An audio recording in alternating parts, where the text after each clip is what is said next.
보이죠?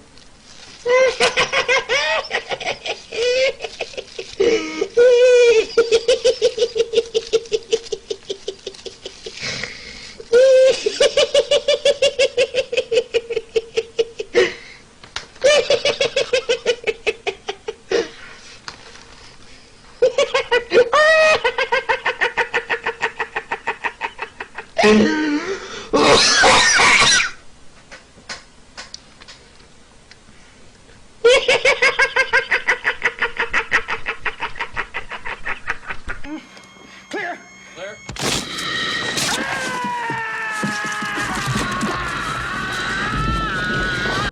You're in your garage. My God. I know. It's a it's the only spot that it's rainy. I'm in Oregon, man. It's this way I can smoke and drink and It's get a lot of always, bit of it's joint. always fucking raining in Oregon. I know it's this weather has Tourette's. It's got sunny, then it's blowy, then it's windy, then it's rainy, then it's hailing, and it's all over the place. That was in the first hour. Yeah, yeah, exactly. Okay, so what's up, buddy?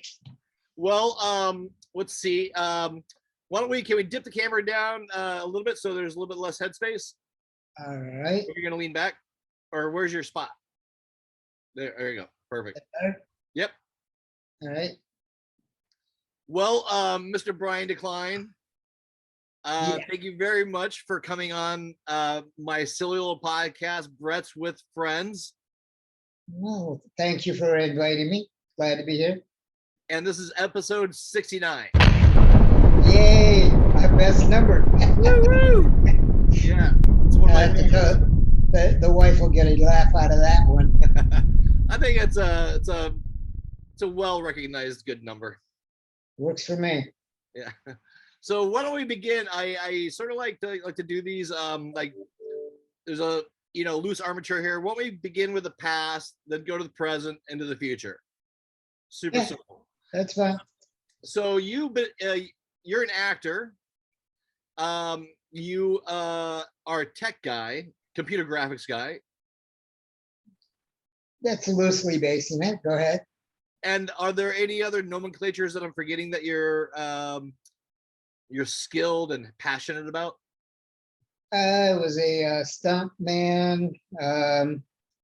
Also used to do acrobats down Santa Monica back when we met, when I had the trampolines down on the beach there. I've also, what was the other one? So it was stunt. Oh, I also established 2 world records in powerlifting. So, yep. Other than that, not much. I never knew that. I've known you for what? I met you. Oh God, how long have I known you now for? Like, I was looking at it, and I think we met around 1996. That sounds about right. Approximately, it couldn't have been. It was between 92, and I know it was before 98. So I'm thinking right about 96. Yep. I was looking at him going, damn, I've known him almost 30 years. I'm feeling really old. Oh, I know. It's No, I remember the day. I remember exactly the day meeting you. I remember exactly where I was. It was weird, but it was just meeting you and the conversation we had. Because I remember you were living down in Venice. I was in Santa Monica. I had come up from the beach at the Santa Monica Pier. I was across the street at the bus stop. I was waiting to catch a bus. I was sitting there, and some weirdo skated by in rollerblades. Remember rollerblades? I mean, inline skates. Oh man, it was wild. And this dude, he went by and he looked at me. People gawk at me all the time, especially at the beach. So it wasn't that unusual, but this guy turned around and came back. Okay, so that hair starts raising on the back when I had a little bit of hair. But the hair starts raising up on the back of the neck. I don't know. This guy gonna try to get a date with me or what? I don't know.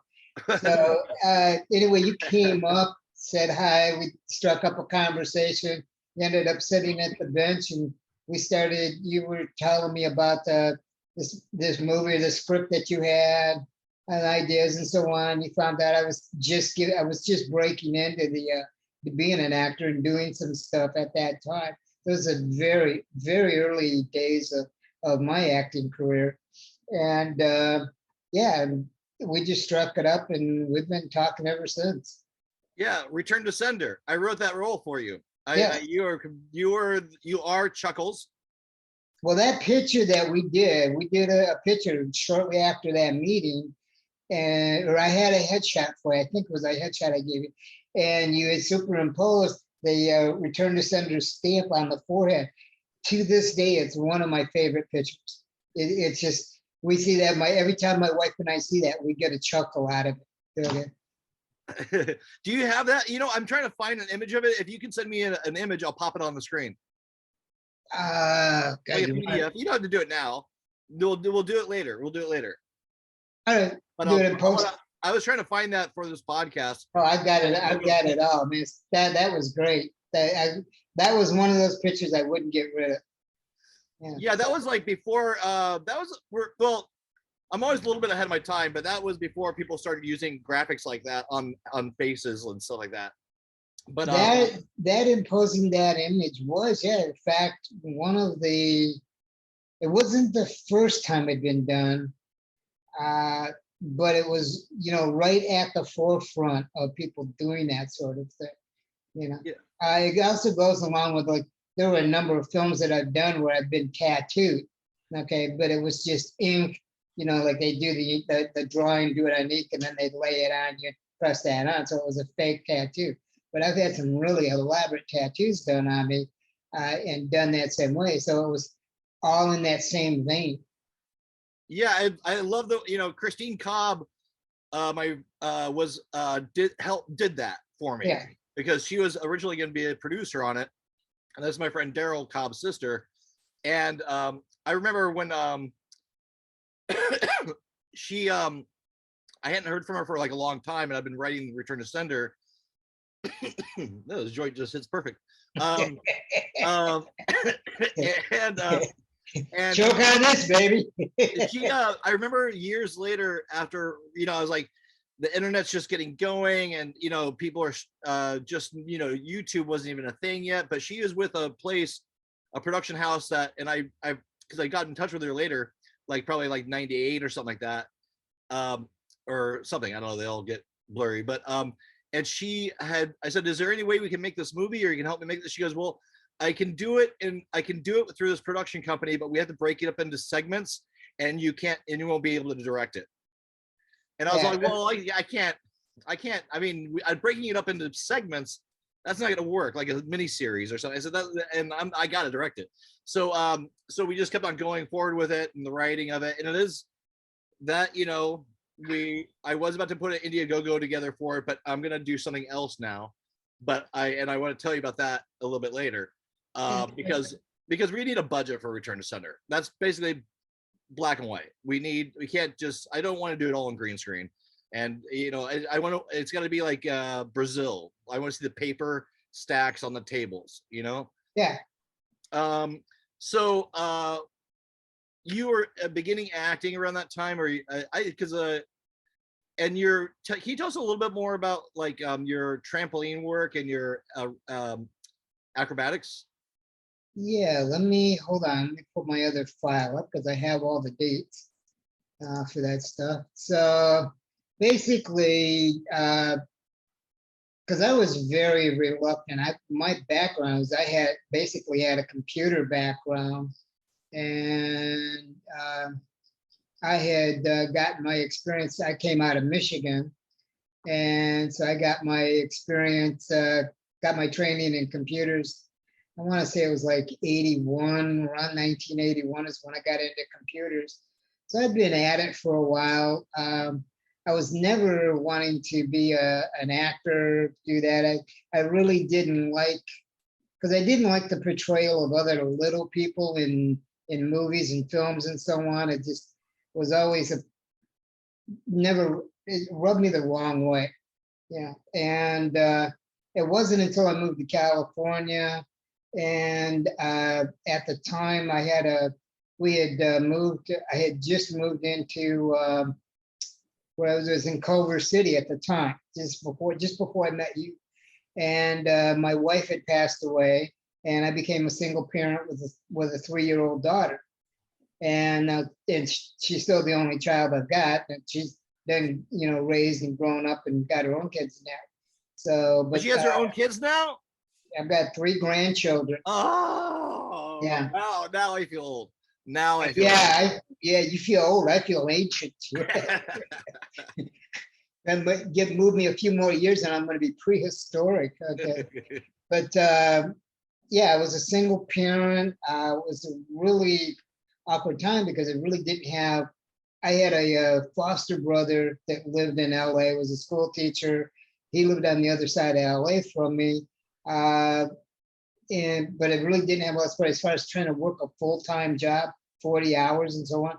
I couldn't do that and afford to have daycare or any kind of childcare. I didn't have my family, none of my family was close enough to be able to do that.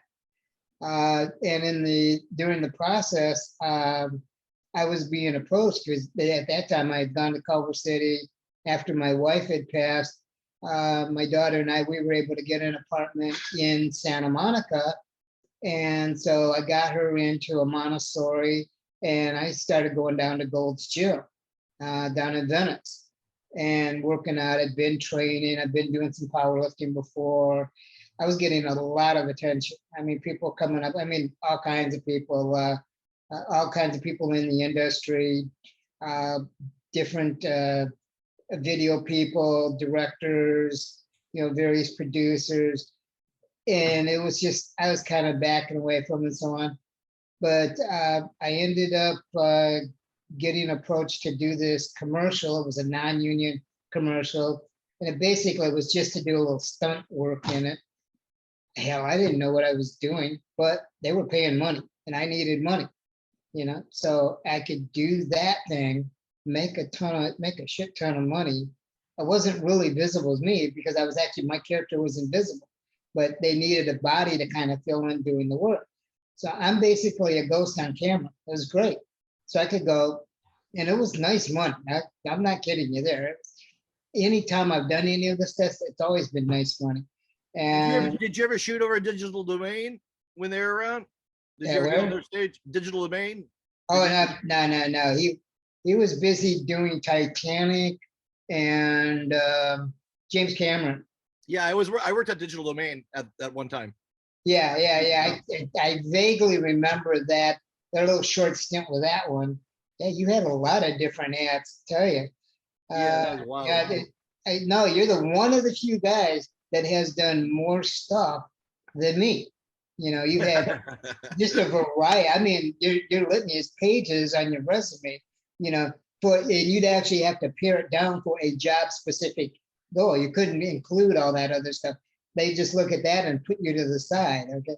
But like I said, I did that role. I started getting approached. Guy I knew that was a retired wrestler that trained at Gold's, knew a person that represented a lot of little people. She was an agent. And remember, I know nothing about the business. Okay. When I met you, I had learned a lot in that short time, but I basically didn't know anything. And so I got this agent, started doing this. And hey, look, I don't want to do this. Every audition they sent me out was this, and this. And what's this and this and this? What are the this and this that you're talking about? I didn't want to do, for instance, I didn't want to do Santa's helper. I didn't want to be an elf. Okay. I didn't want to do the stereotypical little person role. Okay. All the crap you see on there that was what people defined a little person as. Okay. It just rubbed me the wrong way. I'm not that. Okay. Yeah, I'm a little person, but I'm not that stereotype of that type of little person. You met me the day you met me. You knew that. It was very clear. Okay. Yeah. And it's always been that. You got it right from the get-go. That's why, when you did Chuckle, when you wrote it doing Return to Center, and you had Chuckles in there, it fit. It was like, okay, yeah, then you get Oh no, where I'm that was a role written for you. well, exactly, and that was what I want. It wasn't a stereotypical kind of role. It was a lot of fun. Chuckles It has was texture. Chuckles yeah, has beats. I think he might be the yeah. most complex character in the movie. It was something you could chew on it. You could really get your teeth into it. Really get in and portray that particular character. That's the stuff I wanted. I wanted character roles. I didn't want to have this blah blah blah bullshit. Didn't want it. But that's all the auditions that I got sent out on. And but I finally, by getting the exposure, by going to these different places, I got exposed to different people. One of my favorite directors of all time was Michael Bay, and I've done a couple shoots with him, and he's great. He was great to work with. I mean, it was just the guy. You go in, he's got his stuff set up, boom, boom, boom, boom, boom, boom, boom, consummate pro. You get in, and the stuff was just spot on. And I was doing that. He had just done Armageddon, and then he had me. Well, the next time I see him, I go for another audition. He's in the room. It's a room full of little people, and he comes up and is talking to me. Not to, he's ignoring everybody else and talking to me. And we're on. I know I've got this. I don't have to do shit. We have a little scene we have to do. We're all lined up. Several rows, several columns. Okay, we're lined up. You got to do this little bit thing and say some lines. I mouthed the words. I never said a word. I just went through the motions. You saw my lips moving, but there was no sound coming out of my mouth. That I had to do. Because he had come up and talked to me, I knew I was in. So, and that's kind of a lot of the other stuff went that way too.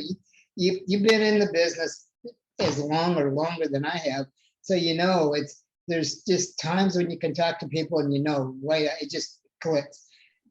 The most frustrating part for me, and I think I shared this with you before, was when there would be something important. There'd be a good role. There'd be something you'd want to get. Every actor has, man.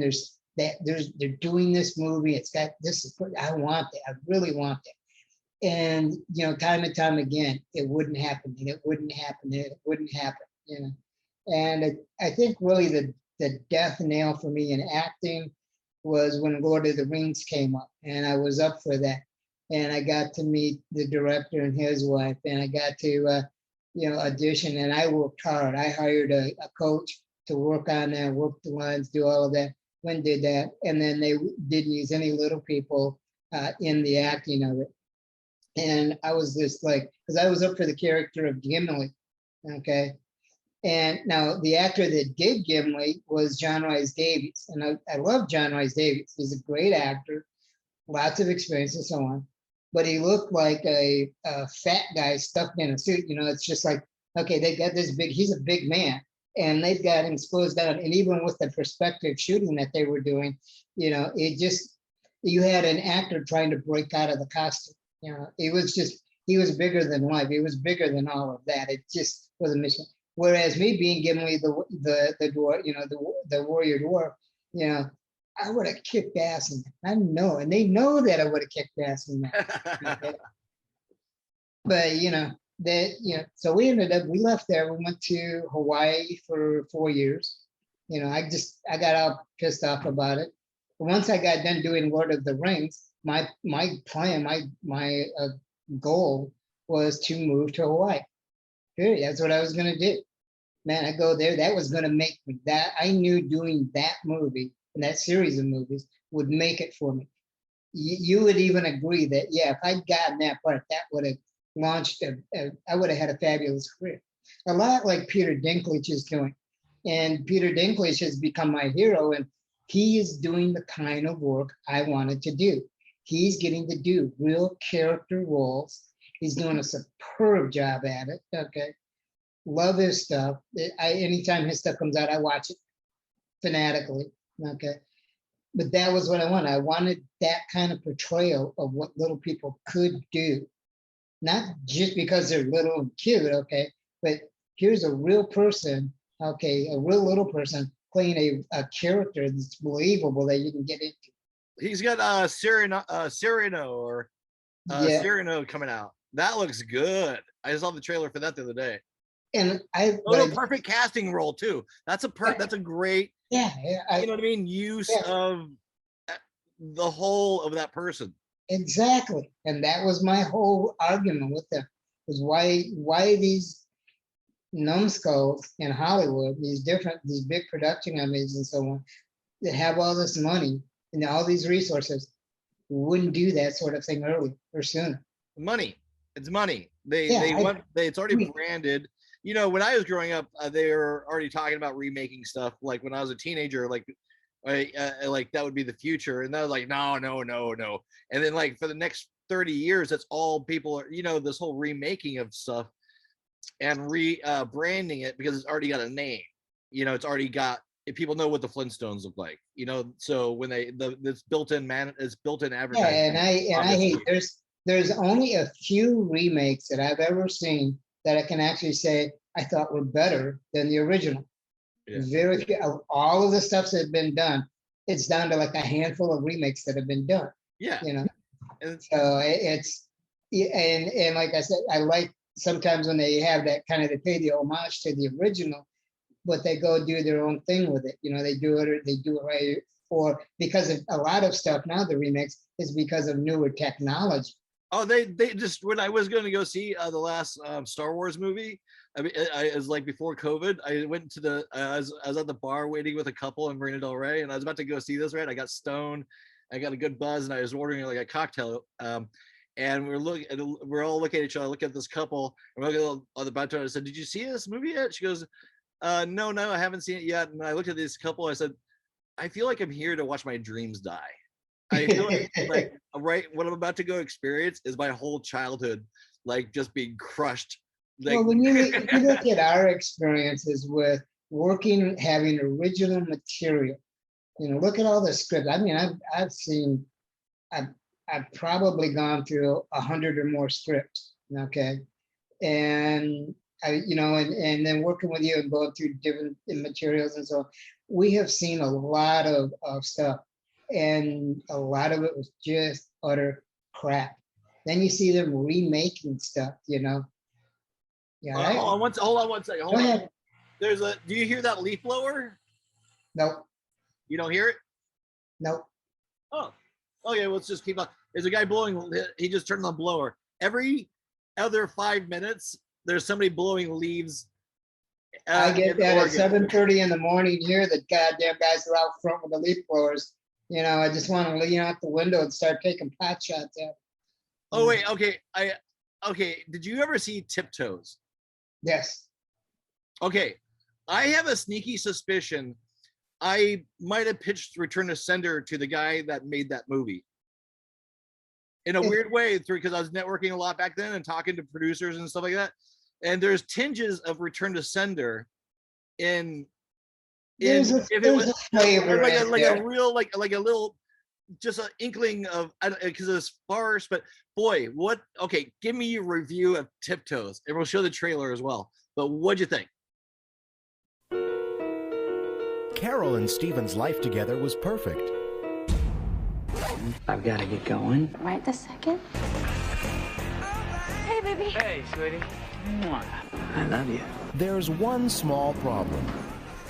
Hi, I'm Ross. I'm his brother. We're twins. Are your parents, Yeah. It can tear them apart. I think you gotta let me know that everyone in your family's a midget. They're not midgets, Carol. They're dwarfs. Whatever. Or bring them together. Hey, welcome. I'm Steven. Ah, there you are. This is Steven's father, Bruno, and his mom, Kathleen. And over behind the bar is Steven's brother, Rolf. Hi.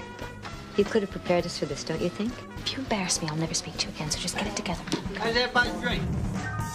I think maybe I'm pregnant. When the going gets rough, it's only the size of your heart that counts. Would it really be that big of a deal if our kid was a dwarf? You knocked up this great girl, and you didn't tell her that her baby's probably gonna be little. I'm not like you. We are so cute and cuddly. Don't discriminate against us.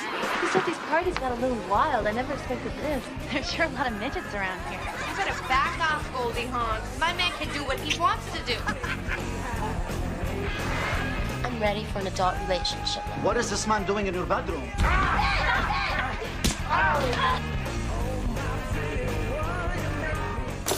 a walk down the aisle, Steven's he's a very lucky guy. I just hope he's smart enough not to screw it up. is just a beginning. There'll be rough patches, there's no doubt about it. Canal Plus and Langley Productions proudly present command performances from Kate Beckinsale, Matthew McConaughey, Patricia Arquette, and in the role of a lifetime, Gary Oldman. Tiptoes. Doesn't stick out in my mind. Yeah, it just doesn't. It's like, okay, I saw it. So what? That's it. That's all I like to say. It doesn't stick out in my mind. At this point, it's been a while. I mean, it's been back a few years ago, but I see a lot. I'm an avid movie and. Well, you know what? Which one? That's the one with Gary Oldman playing a little person. Well, there's part of my disgruntlement. Okay, check out the cast as Patricia Arquette, Peter Dinklage, Gary Oldman, Kate Beckinsale.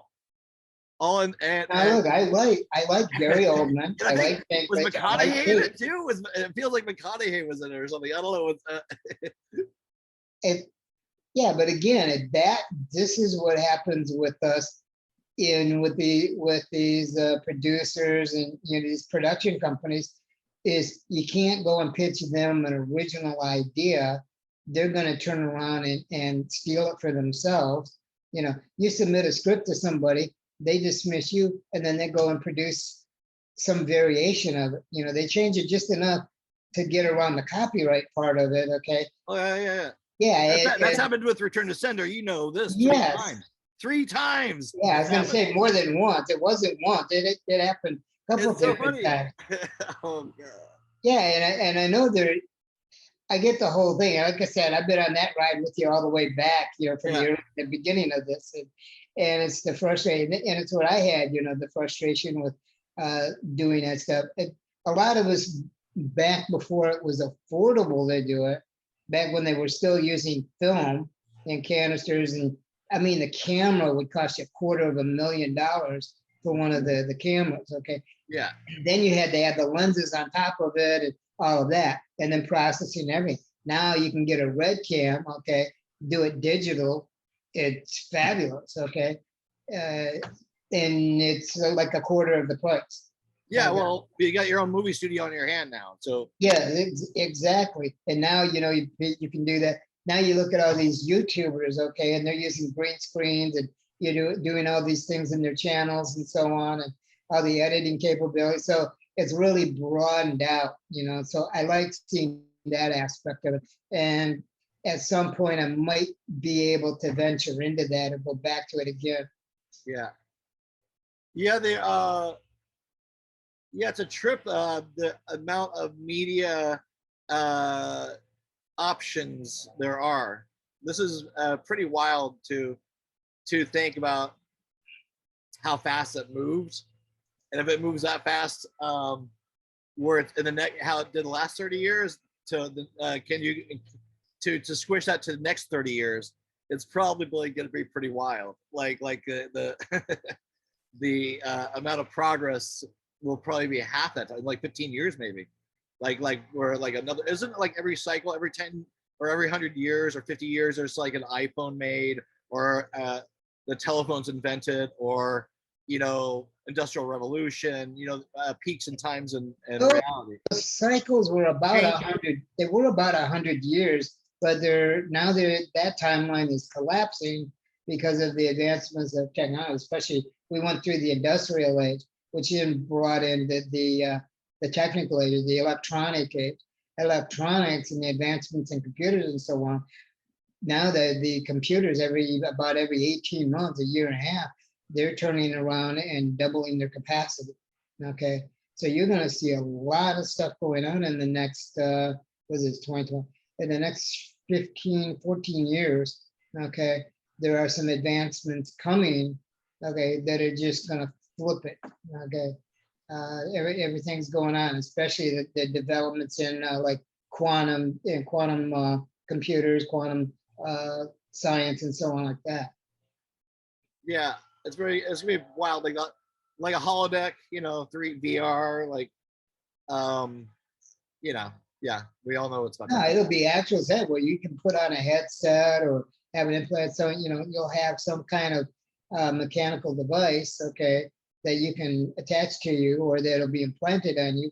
And you'll be able to just walk into a virtual world and you won't be able to tell it from the real world. Yeah. It'll be that real. Okay. I heard something about like there's some sort of food delivery system that's coming that's being, I don't know, I heard something about it, like where they're going to deliver to people who are playing video games, or like so they don't have to leave their houses. Like it's like, I mean, it's like Grubhub already, but specifically designed for the gamer. Amazon kicked that around, and a couple of other companies have talked about that kind of delivery or automated. It's using drones, you know, and airdrops, and there's some of that, but it hasn't caught on yet. What you're gonna, if you look in the future, if you look at films, science fiction films particularly, where it looks into the future and you're seeing flying cars and drones going over, especially like a good Star Wars movie, and you're at a place and you're seeing, you know, vehicles going back and forth, you know. I mean, you've got a vehicle pulling outside your window. You're in a multi-story building. They pull outside like your window, whatever, and you step through the window or out, the window opens and you step out and you get into your vehicle and drive away, kind of thing, or it drives you away. So all of that's coming. It's gonna be wild. I always like the Jetsons, the moving sidewalk. Yeah, but that was that idea, that kind of that futuristic look. Okay, when you look at what we now know, like when they were talking back, I think in the 50s or so, when they were looking at like having phones just get smart, used to crack me up because he'd have the shoe phone. Okay, the precursor to the cell phone. You know, I had one of those phones that looked like a brick. Okay, the originals out that you got, the thing looked like that. It kind of almost remind me of the shoe phone, the Get Smart ad, you know, or the video. You'd have a watch on your hand, Dick Tracy, and it had the watch. Okay, and they would communicate back and forth. Well, son of a bitch, we have those now. Okay. Yeah, so you see that science fiction, and these people are, you know, that we're moving along those lines. Not exactly, but there's a close parallel to it. Would you go to space? Would you take a trip if Bezos invited you? Oh, fuck Bezos. A flying dildo? Come on. I want to jump in. I'm waiting for them to, you know, come out with a giant condom to cover over. Okay, we're going to protect you for that deep space probe. Yeah, okay, thanks. Yeah, I don't like that. It's pretty funny. It looks like a dick. I mean, it does look like they actually designed it. Yeah, like that way. My sister was talking about that. Yeah, it looks like a giant dildo.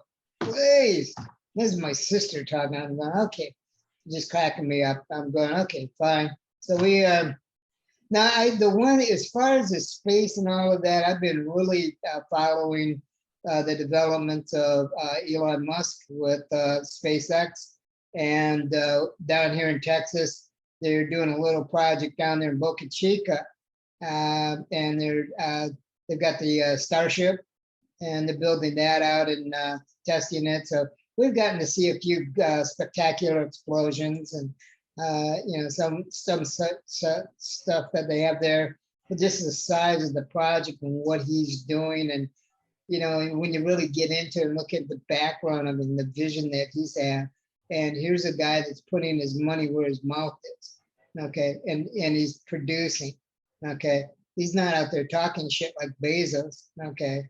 He's producing. What are you doing for him, man? He's doing it. Here's a guy that the people for years, I remember as a child, people talking about electric cars. Elon did it and made it profitable, made a shit ton of money. Give me some, please. Okay. And doing this other stuff. And he had these other things. The guys is, you know, very smart, has great people around him, you know, and that's what you need to do.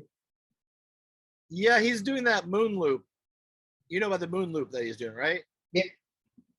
That's I remember seeing, like, I've talked about it a lot on the show, but like so because it's coming up or something is gonna be, because they were I forget the guy, the investor, the Asian guy, Oz or Zako, or anyways, the guy that invested a lot into that. Yeah. And they wouldn't say what, did you watch the conference that they did, right? Some of it. Like 2 years ago or something like that. It was like right before COVID or something. I don't recall that one, but go ahead. Or maybe, I don't know. Maybe it's after. But they're going to do a ride to the moon and a pass and back. It's going to take like 5 days. And he bought all the seats on the thing, and he invited Musk to come with him on that trip. And the next trip that he takes, he's when they can land. But the second one they do, he's going to invite a musician, a poet, a filmmaker, an artist, a painter, all these different creatives to do the moon loop with him again. So that sounds kind of fun. And I think since then that Elon, now that he's realizing that what he's talking about doing is becoming a reality, that he's actually got a base of his operation. He's actually in several different places, but now he's actually got a production area and launch pads and so on, and doing all of that, and actually starting to make his mark into getting into space. That he's looking at the long term and getting things started. Hold on. This blower is bothering me. I'm gonna close this garage door. Right. Go ahead. Meanwhile, we just sit here, make ourselves happy. Happy. And there goes this lady. Yeah, I hope the interview is not screwed up from all that noise. I know you can't hear it, but this is. But I was making some obnoxious. I was being obnoxious while you were away from the camera. Oh, good. We like that. So you'll have to play it back. Oh, well, I'll definitely use it for sure. So I want to talk to you real quick about because I want to try to maybe grab that scene too from the internet of your working with Terry Gilliam on Fear and Loathing. What can you tell us about that experience? Well, this is why I like working with professionals of that caliber. So like Michael Bay was tremendous to work with. Terry Gilliam was absolutely hysterical. And doing it, I mean, I'll tell you the story, because I was brought on to be a stuntman. And I'm only in one particular scene. And it's the circus. We're supposed to be in Las Vegas, but we're on basically a sound stage in Hollywood, or in the LA area. So we're on this sound stage. They've got this all rigged up. So they brought in a trapeze setup. They rigged the tent for the net, and I'm standing on the floor in the soundstage looking up, because it's way above my head. I mean, this thing's got to be like 12 feet up in the air above me. Okay, the stunt guys are rigging up the everything, because what I'm on is in a harness. I'm dressed up like I'm a medical angel. Okay, so I'm swinging. I've got a hammer. And my friend, that's the other angel, has got a pair of scissors. The trapeze artist is a female who's swinging out. As she lets go, I swing out, smack her in the belly to induce birth. As the baby shoots out, my partner cuts the umbilical cord. The baby shoots across to the other people waiting at the other stand, catching the baby and holding it up. And it was freaking. The girl that was the trapeze artist, okay, they have her up in a costume, kind of like a fat suit, so on like that. And they've got her, they make up these, she was, let's say, happily endowed, not big, but she was fine. But they put on these big milkers on it, okay, because again, she's going to have a baby. And they used nipples off of a baby bot for the nipples. They're gargantuan, okay? That's big, okay? I'm laughing at it. You see this, and it's funny. You see it, it's hard to make it out in the movie, because it's very. I remember that the first time I saw it. I remember seeing that in the theater, And remember that scene was like so crazy. Oh, it was absolutely bizarre. And I'm going, but I've been sober I've been sober over 30 years now. I was sober during this, okay? And we had Johnny Depp and Benicio del Toro were the main character. And it's based on a book by Hunter Thompson. I didn't know who Hunter was and so on. But when they got in, when I got into this and doing this, this was all like flashbacks in my party days. It's like I told everybody, this could have been me doing this. Okay. This was kind of my bizarro world in real life. Okay. Yeah. When I was tripping out on acid or doing whatever, concoction I was doing. Yeah. This is, the bathtub, as disgusting as it was. I'm familiar with that kind of scene. Okay. It was real world has happened. I don't need to tell you any more than that. We've had our adventures, put it that way. But they had me up in this harness, and it wasn't the most comfortable thing.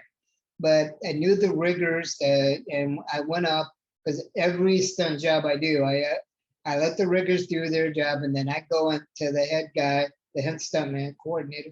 I go to them and I make them go through the whole setup. How did they set it up? I've been looking for the redundancies.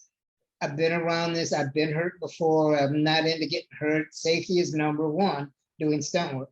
It's like when I was doing acrobats on the beach in Santa Monica, we would do the work. It was always safety was first.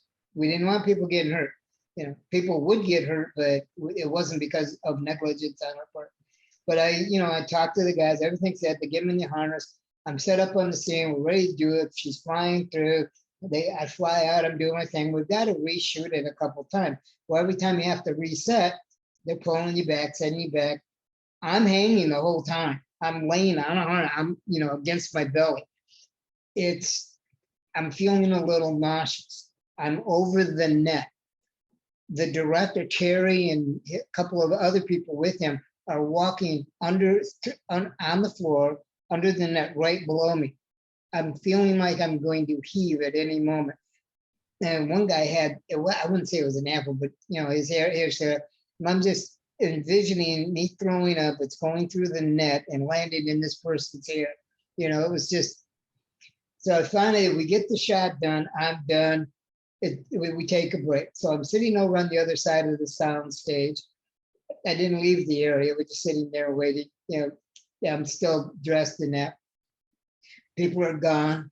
On the other side from me, they had the camera where the guys, they've had the monitors and so on set up in kind of this little bay. And I'm seeing some video going on. I don't know what it is, okay? Because there's no cameras active. I'm listening. Okay.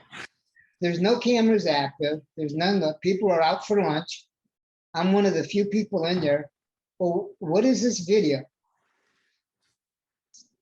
So I turn around and I get up from where I'm sitting. I walk across and I'm looking at the monitor. I'm trying to see, well, where's this scene at? And I'm looking at it. I realize it's none of the cameras. It's a porn. They're watching. They had a porno. I made an actual porno going. I lost it. I was laughing so hard. That was just, just one of the other adventures on a movie set. Yeah, you wanted to do a project that I don't know, you could say you don't want to talk about it or not, but the one about being a detective. Let's see a second here. You're the one that you're gonna sort of do like we talked a little bit about it. It sounded like a really kind of like a cool part that was kind of in the realm of Columbo or something. Hang on a second. There was a short one I did. It was like a student film type of project I did. I don't have it listed here. No, I thought it was one that you're thinking about doing. Was that the one? Was it like 7 or 8 years ago? We talked about it? Oh, no. I know. I think I know what you're talking about. No, there was a series of books done. by Cheese. The last name of the author is Cheesebro, and it had to do with the character was trying to think of the name. That's been so long. Anyway, Cheesebro put out a series of books, and the character is a little person. Okay, great. He comes from a carnival background. Okay, so he's working with elephants and all kinds of different things. Okay, I've got that background, doing the acrobatics and so on like that. Quite the thing. But he's gone, while he's doing this, working in this sideshow or the circus, he's also done night school. He's doing what did they call it then? He wasn't actually going into class. No, you do the studies at home or wherever, but it was it's like online learning would be now. Okay. But this was like taking the night courses and so on. But anyway, he did a night course and studied to be a detective. He became a detective. He had a very analytical mind. And the character was fabulous. It was very bizarre. It was like X-Files, CSI, all these great things that I like, all of that, kind of crime drama, whodunit, mystery. I mean, just all the shit I like to do. Yeah. This is a project I'd want to be. Yeah, me being a detective, solving it, being Sherlock Holmes. So it's kind of a cross of all that. Wonderful. And I'd even talked to the author because I wanted to acquire the rights, and they were willing to sell it. But what the author said was, don't do it like the book. Make it your own. Okay. So you can use the book as inspiration, but he wasn't really looking for me to make it anything, take that as a foundation, okay, but rewrite the script. Don't make it a direct adaptation of the book. Which is good. Oh, great. He's giving me license to just fuck it all up. Yeah. I was going to do that. How can I screw this up? Yeah, I better call Brett. Yeah, okay, we'll get it. We'll screw it. We'll get it. Yeah. Well, at least he told you that because they probably feel like you're going to do that anyways. It was Mongo the Magnificent. Okay, Mongo the Magnificent. The character was Mongo. His circus, he was Mongo the Magnificent. But Mongo was like the quintessential character that I would want to play. And there was a number of things. Yeah, there were several books. Okay. And I was looking at that, and I really wanted to have that develop. And now, you know how it is. It doesn't go. It's trying to get anybody interested in doing that back in that. And they're not interested unless it's their idea. So it's like you have to go sell them on an idea and make them think it's theirs. Okay. Then you might get somewhere. But to go in, it would be really hard. Now, if I had done Lord of the Rings, and I had done that and then come out as an accomplished actor out of that, okay, I could have got that sort of project done. I could have gotten anything done that I wanted because that I would have had the cred that I could do that. Yeah. I could drag. Hey, it's never too late. Maybe maybe somebody will see this and like you guys can collaborate or something, or maybe financing's just around the corner. It'll happen, man. It'll happen. Look, I'm open to that, and I'm open. Like I said, when we were talking about this recently, I haven't been out actively pursuing anything like that. I've got something else I'm working on right now and trying to get that going. But I've never closed the door on it. But like I said, as far as going out for auditions for shit I don't want to do, I don't do that anymore. No. I still get calls. I still had people, contacting me, or some people still remember me. It's kind of like if somebody in the industry wanted me, they know how to get a hold of me. Period. They do. They've always been able. It's funny because now that I don't pursue it and do that, things come my way. The same thing when there was roles I wanted and I couldn't get, when I stopped pursuing that, something else out of the blue would come. Okay. and it would be good money, and I didn't have to do shit. It was just laid in my lap, and they paid me money. I mean, look, I had the, you'll love this one. I won't, you can look this, people seeing this can look it up. I won't name the studio, but I was upset with, all of the production and the director, everything for Lord of the Rings. I have taken my ball and bat, my family, packed us up, and we've moved to Hawaii. I'm just upset. It tipped me over bad. This has really wrecked me in a bad way. So we're in Hawaii. We had just moved there. We weren't even there 2 months. I get a call from a stunt coordinator who's working on a movie. Okay. And I've been requested by name to come to Chicago to be the stunt double for a female actress, for a little person who wanted me to come in. She knew that the way that I move and so on, that I could physically portray her in a better light. I could move around and do things that she couldn't do. And I could do those, and it would come all up. So she asked them to have me brought in to be her stunt double. The director or the stunt coordinator calls me and says, "Hey, we got a project, blah, blah, blah. Hey, if you can get to LA, we'll get you to Chicago." No. That's not how this works. Okay, I'm in the union. You want me? I want you to fly me nonstop, direct from Hawaii to Chicago. I want a car there. You're going to have a car waiting at the airport to pick me up, to take me to the hotel. It's going to be first class accommodation, blah, blah, blah. They did all this. They picked me up from my place in Hawaii. I was transported to the airport. I was flown nonstop, first class, business class, to Chicago. I was picked up and transported to a 4-star hotel, the Ambassador, downtown. Great. It was the old gangster hotel, So now the funny thing is, this about, but the funny thing is, it was a no smoking hotel. You couldn't smoke in the rooms. I smoked cigars. Okay, so I'd have to go down to the lobby if I wanted a cigar. So I'd go sit in the lobby and smoke. And some of the people coming through wouldn't like the smell. They'd say, I had this one woman come through, and she got all snarky about that. I just kind of glared back at her. I don't remember if I said anything nasty to her. You're pulling a Sean Penn. Yeah. You're pulling a Sean Penn. I was at a restaurant off the PCH, and it was just like one that was off. It's closed now. It's all past Malibu, past Paris Cove. It's on the left. It's like a sushi restaurant and taco place.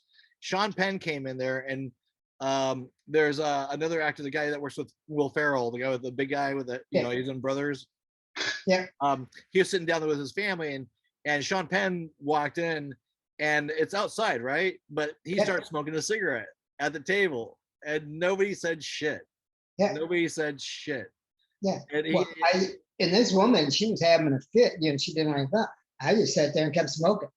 It was a smoke. It was designated to smoke. If you want to smoke, this is the area they had designated smoke.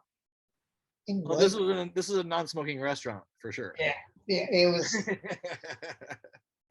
Like I said, this was all before. That's when you're winning. You're winning. Yes. But it was a funny thing of being, and what it was the same production company that I got pissed off and moved to Hawaii over Lord of the Rings. It was the very same production company, and it kind of cracked me up because, as you know, on these major shoots, and this was a major shoot, because this was with Kathleen Bates was in it, big time actor. She was great. But anyway, any of the big shoots that I've been on, the production company, the bean counters will show up. They'll send at least one, sometimes a couple people, because they want to keep their eye on the cost and how everything's going and timing like that. And yeah, that's going to be smart because how these productions can get away from them, and end up kind of overrunning, tens of thousands of dollars.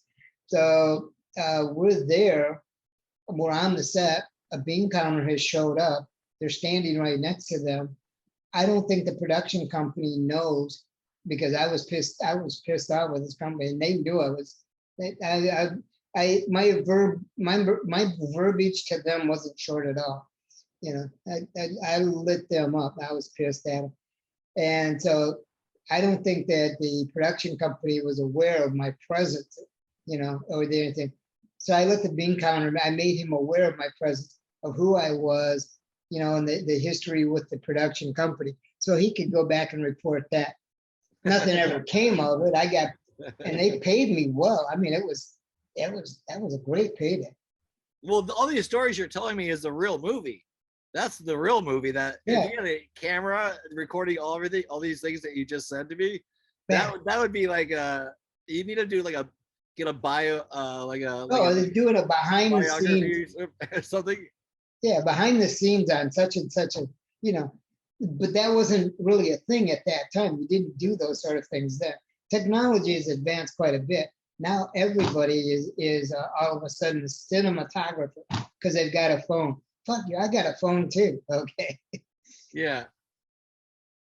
So what do you want to see going into the, what are you working on right now? Well, talk about. I can talk about it briefly. My meeting I was going to have, because I talked to you before, I was having a business meeting. I was scheduled on Tuesday, but my investor, he had come down with COVID several weeks ago, a couple months ago. He got really sick, had been hospitalized and all of that. Anyway, I had talked to the guy because I know the guy has some property local, close to where I'm at. And I was interested in setting up a crypto mining farm. And I knew he had property. I asked, you know, if I could meet with him. And so we went over and saw the property, and I told him what I was looking to doing. And he was so interested. He, you know, yeah, we could do that, blah, blah, blah. Oh, and if you need capital, you know, that's not a problem. I almost shit myself. It was just like, you know, all of the stuff we've done, who has ever come up and said, oh, we've got the money for that, no problem. You know, and I wasn't even asking for money. It was just, here's the thing I'm looking to do. I need a space to do this in. And now this guy's offering to back it. Wow, that's a pretty, did that happen since the last time I talked to you? We're supposed to have the meeting on Tuesday, 2 days ago. We had to reschedule, so I think we're going to get at it this weekend. I can't, because we don't have anything solid yet. You know, we're going to sit down and talk about you know, the kind of arrangement. You know, it's now with him putting in, you know, it's going to be a pretty good sum of money. With him putting that in, is he looking at just being an investor? You know, just investing in me to set this up and run it, or does he want to become a partner, or what's what with all of that? So it's kind of sitting down and kind of laying the groundwork of what is it that we're going to make, or what are we going to do? Somewhat of, you know, what kind of monies are we talking about him putting up, you know, and looking at that. So it's really kind of, okay, he's made the offer to do this. He's still interested, and the Bitcoin has gone up like crazy since then. You know, it went up, it went down, it went back up. You know, so the pricing has become critical. But when I told him, because the prices for the equipment went up significantly, and it didn't scare him away at all. He was still wanted to do it. So I'm just like, okay. So, you know, I've done some detailed planning for alternatives to what we're looking at doing, but like I said, we'll have to wait and see. I think he's going to want to do it all, but it'll be a matter of kind of, I've designed it in it to be scalable. So we can start out with a little bit and then add to it and keep adding to it over a number of months or the next couple of years, and build it up to, you know, a bigger operation. Nice. Do you still do any of that computer graphic work? I can, but I haven't been. I've slowed down in my old age, so it's. This is slowing down. That's you're more active than a 22-year-old. Well, really, for me, if the mining operation would go, that would be great. And then because once I've got it set up and running, then I'm just a glorified babysitter, and unless, if the computers go down or there's a network issue, some technical issue goes on, then I've got to jump in there, resolve the problem, get it back up and running. I did this in Las Vegas. I had 3 machines up and running in my apartment, and noisy. They were noisy, but we did this, and it was profitable. We broke even. It ended up not costing me anything, but it was pop-ups are killing me. But once we moved, but we had hit the limit on that. So when we moved here, we moved to Texas.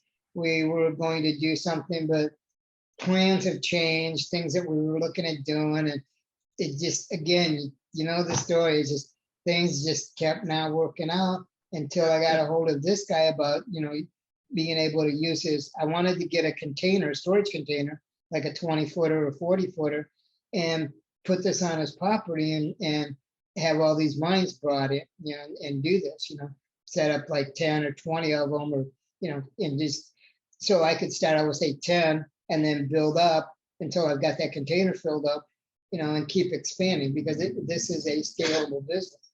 So he liked the whole thing and wanted to, he offered to invest in it. Okay. So cool. Well, that's an so we'll know more soon, but about that with you. That sounds kind of heady. Well, the thing, the point I was trying to make was that is technically, it's hard to do. It's a difficult, not many people are able to do all of this or do it. I can, I had learned, I taught myself to do it. So that's the one thing of being educated the way I was. I've learned to do things myself. I can teach myself to do things. Unlike the educational system we have now, where they can't do shit, they drive me batshit. But I'm able to see something, especially if it comes with computers. Okay, I don't have to know anything about the computer. Just give me the computer. Let me sit down and I'll figure it out. I can figure it out. And that's what I did with the Bitcoin mining. Doing that was, I did that. I happened to come in. I had a lump sum of money that came in, and so I took a piece of that and invested it. Got it up. Once I got the equipment, I got it up and running right away. It only took me a matter of a few days. I tested it out for 3 or 4 days, and then I got it up and running. Let it run, and nice. Not bad. So in 4 months, it paid for itself. So I bought another machine. Okay. So in 2 months, that paid for itself. So I bought another machine. 6 weeks, that paid for itself. So now I've got 3 machines, and they're running. And like I said, and just every once in a while, I just have to babysit them. Because now what I'm looking at doing is setting up this operation, and then I can, one of my rules I have is I must have fun every day. Okay. So now I've gotten back into gaming. So, now I just got back, and I had an old video card, and it wouldn't let me, I couldn't play the newer games. So because a lot of people know the stuff in computers have gotten real expensive, especially video cards, are just insanely priced. So, but I got a deal on a particular video card. I got that, put it in, running. So now I'm back gaming and doing that. So it goes, while I'm doing this and having to just basically babysit the system and monitor that, well, I can spend hours playing the games, doing all of that. I've got the software. If I want to develop a game, I've got the tools, that I've got 2 gaming engines that I can build a game up off. And I've got the software to do the fractals, or what you're talking, the animated fractals. I still have that software. If I want to do that, I can do that. But like I said, if I'm babysitting the mining operation, this gives me hours on my hands or on my head to do whatever the fuck I want to do. And if I'm having fun doing it, who gives a shit? Totally. And that's my thing, is about having fun. Now, the thing, like, so I wasn't actively pursuing anything as far as acting or doing that. That's why it was kind of funny when you talked about doing that and so on. yeah, I'm still up for that. If that were to happen, I would not say no to that. Of course. You can't say no. You're Chuckles. You can't say no. Well, it's on. You got to do it. No, you know what? Just to spite those bastards, that would be the payback. Okay, just to do that. Okay, to get it out. Okay, that would be, it would be worth it to me to do that sort of thing. Oh, it's gonna be a dream come true. We'll do it. We're gonna do it. One day, one thing at a time. Let the clogs, go and play and connect in the right circumstances. Coming together. As long as I'm not one of the grease that gets caught in the cogs. No. You are the cog. Yeah, I know. I'm just teasing you. Wait, I wanted to talk to you really quick about living in Las Vegas. What did you, did you find that experience? How long were you in Vegas for, and did you like it? We lived in Vegas. I want to say we lived there for over 10 years. And initially what we did was, when we left Hawaii, because the thing, I'd been there for 4 years, but there was just nothing going on. There was no business. It wasn't making any money in Hawaii, but it was costing me a shit ton. So it was like, okay, so we decided to go back to LA, reestablish the connections, there's money in LA. That's the one thing about LA. There's money in LA. So I know I could go to LA, probably pick up some more, get some shekels back in my pocket, my bank account, fatten that back up. Whatever, but let's go back to Los Angeles and see what's what. We get to LA and it's worse. Okay, it was bad when I left. It got worse. Okay, all these little people that I know, a good friend of mine is a little person, and I talk to him frequently enough. He was getting, and he worked all the time. He was getting less work. The other stuff out there, they're just all that stereotypical crap that I didn't want to do, but there weren't any really good roles for little people. And then, this new guy, Peter Dinklage, was starting to get stuff, okay, and coming out. And it was like, yeah, I was a bit envious. But I was happy for him getting the roles, because this is what I wanted to see going on for little people. That I didn't get it, well, yeah, that was a little, I didn't like that, okay, but I was happy for Peter, and that he was doing the job, that he was delivering. He didn't come out, he came off authentic. He does the roles, he does the work, and you can really appreciate who he is and what he's doing. So great. So I decided that with the agent that I had at the time, that we couldn't stay in Los Angeles. So I said, we'll go to Vegas. We can set up camp there. It would be way cheaper. And I told the agent, I said, then what you can do is call me in. If I got an audition or whatever, call me. We can drive in. It was like a 4-hour drive. I just shoot in, do my audition, shoot back. And my daughter loved that. She loved going to LA at any chance she had. So we would just, I'd get a call to go in for an audition. We'd just jump in my truck, drive down there. I'd pack like 5 cigars, so I'd have 2.5 there and 2.5 on the way back, and just do that drive. But like I said, it just really dried up. There's just less and less work. I did some stuff in Vegas, but Vegas for me was always a stepping stone. It was just being in close proximity, and could I do some things? I got in. That's when I did the I did the fractal animations and published those, and I was trying to sell them in like the because there was a lot of the clubs there where they play like electronic dance music, and would be real good for their screens and doing that sort of thing. And I had some interest in it, but again, nobody was coughing up money or making an offer on anything, so it just kind of so kind of sad and disappointing to me. So I would go off the corner and kind of lick my wounds on that one, bruise the ego a little bit, as you can understand. But we kind of do that, and so but we've been there for a while, and we've been looking to do something.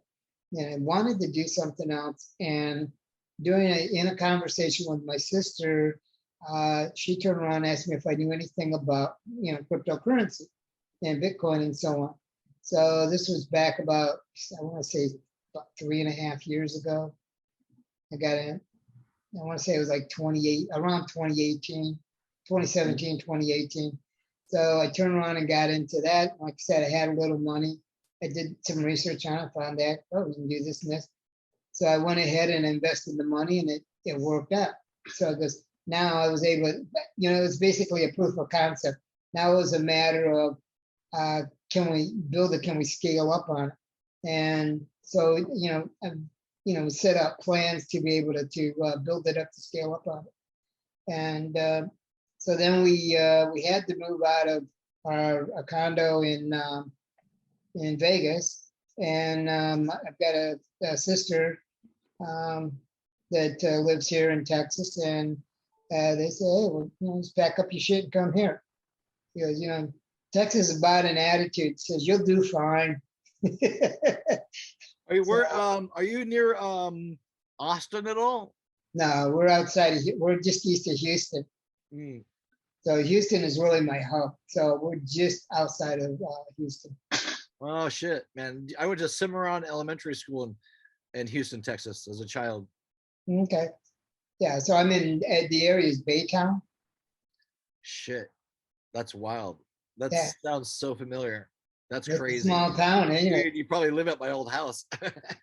No, I'm in an apartment complex. We're in an apartment. Yeah, Are we're there near. still We're a lot near. of ditches? Huh? Are there still a lot of ditches? Oh yeah, you got to have the ditches to drain the water. Actually, I used to go walking in the ditches and pull out water moccasins. Yeah, these ditches out of the that mud. they have, these are deep. I mean, these ones are, probably 12 foot deep or more. Okay, these are ravines. The turtles are on top, floating around. The turtles, are they still around? We don't go down. We don't go down the hill to the water's edge. But what me and the wife like to go out and take walks back and forth. So we'll go out by this one ravine, and they have these egrets. Okay, so they're big. They're water, but they're like a stork's kind of the long legs in the water. But they get there. So there's one big one that's kind of a daddy. He's a big boy. When he's on the ground up on top, where I can see him, he's as tall as I am. He's standing up. Okay, he's big, and he's got a big wingspan. Well, there's him. There's a female. They had a couple of little ones running around, So we enjoy doing all that. We have vultures running around. So when are there no, like, I guess for that, what would be the animals that would attack animals like that around there? Do you have, like, is there coyotes would do egrets? Or I guess egrets don't really, you never hear of them getting attacked by anything. The vultures would get them. The vultures won't attack them, but there's hawks here. And the hawks are killers. They'll go after stuff. But there are prey. There are prey animals here. So but we haven't had where we're at, and we've got so much of, it's kind of like suburbs and city. Baytown's it's a little city. You like having, is it like it's more space, right? That's all about. It's more lots of space. Less, lots of space, man. Nothing like Vegas, nothing like LA. I mean, I'll give LA the credit with that. It was spread out, but it covers everything. Okay, and Vegas was kind of concentrated in, and you got the city, and then you kind of got the suburbs and stuff like that. It's a little spaced out, but it's still, heavily congested. Here it's not so bad. Houston is, it's a heavy population, but once you get out of the city itself, like out here where we're at, this is really more the suburbs. Or if you go even farther, you go out to like Anahuac. Okay, now you're getting out in the sticks. Okay, So. Yeah, it's like This really has an urban flavor to it. I'm just tired of the big cities and the hustle, and as much as I love LA. I mean, I still love LA. You know, I love that, but it's just totally the time. They California is ruined, and I don't know if they'll ever be able to fix it in my lifetime. You know, that's the shame of it. But what ruined LA? Huh? What ruined LA? Progressives. You think? Democrat, the politics.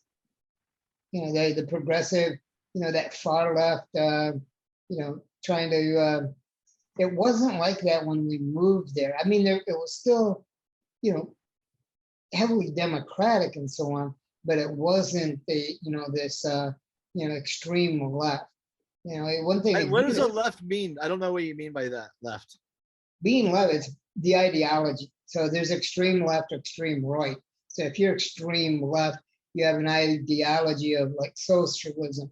You're more of a socialist. Okay. Oh, okay. Okay, and then being to the right is more like well, they want to say, you know, like white supremacists, or, you know, to that. So it's extreme ideology either way. Okay. Okay. So the extreme ideology to the left really ruined that. You know, because the Democrats are, you know, always heavily taxed. They're all about the taxing. Okay. They're the promises they make and break and they don't keep and so on. And I could go on and on and on. And I'm not going to. That's why I like being here. This is a Republican-run state. You know, there's Democratic influences, but you really aren't tolerating the bullshit of the left. Not really. Yeah. So. Yeah. Well, let's skip over politics. Yeah, we can get into that. Kind of bummed me out for a second. Well, no. I get all sad. I was like, no, we're having such a good time now. I don't want to think about politics. This is our safe space, so we can talk about anything. But let's see. Okay, we're gonna try to wrap it up. Yeah. Pretty soon. Is there any questions I asked you that I should have asked you that I didn't ask you? Let me check my. Oh, you have notes? Oh yeah, I have my autobiography here. Yeah. You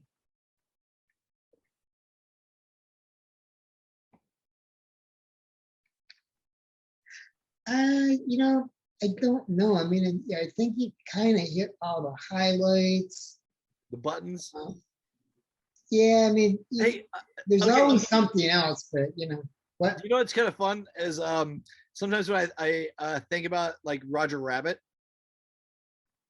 Yeah. You know, and the cartoon, how amazing that was a very, very like you know, breakthrough movie. You know, yeah, you're talking about Who Framed Roger Rabbit? Yeah, Who Framed Roger Rabbit. Yeah. And I always, I love the Baby Huey. I love the Baby Huey. And so that's sort of how I think maybe the impetus for Chuckles came from, is that because it was an adult, but when we first, I don't want to give away the script, but we think they're kids at first. But like the Baby Huey role in that, I love Who Framed Roger Rabbit. But like, as far as like as reveals go, you know what I mean? Like the cartoon that he breaks out the cigar. It's just a classic. I'm sure it's an archetype of some sort.